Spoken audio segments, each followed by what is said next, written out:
I'm Danny Epperson at the beautiful Commodore Theater in downtown Portsmouth. Thanks for joining me for WHRO Cinema 15. We have a witty and glamorous 1936 classic to watch, Libeled Lady.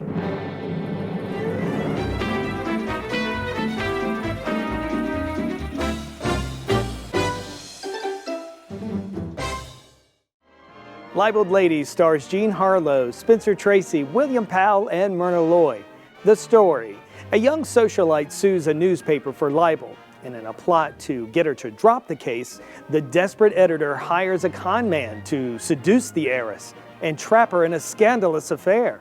Perfectly innocent to her, to me, to everyone on the boat, except our private detective, who radios my wife. You got a wife? No, this is a setup, not a confession. In 1936, you couldn't find four bigger names to put on a marquee. Harlow was the blonde bombshell and one of the biggest stars in the world. Powell and Loy, famous for the Thin Man series, had already starred in 5 other movies together. And Spencer Tracy was riding a wave of big-budget box office success of his own. You'll see by the performances that the four had fun making this film, and the chemistry between the co-stars wasn't all on screen. During the production, Jean Harlow and Bill Powell were a real-life item, and rumor had it that Tracy and Loy had a fling behind the scenes as well.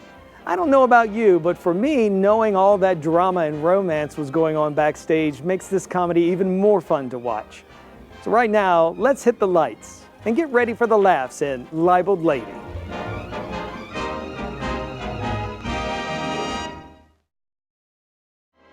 That was so much fun, I was never sure until the very end who'd end up with whom.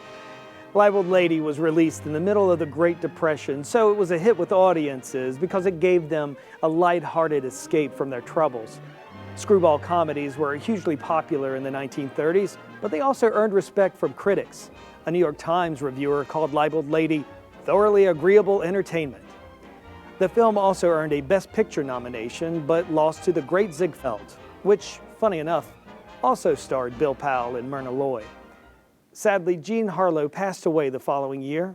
The actress, who was famous for wearing sultry and silky gowns, was actually buried in one of the outfits from the film. In 1937, Harlow was laid to rest in Forest Lawn's Great Mausoleum in Glendale, California. She was holding a note from Bill Powell that read, "Good night, my dearest darling." I'm Danny Epperson, and I'll see you next week for another classic movie on WHRO's Cinema 15.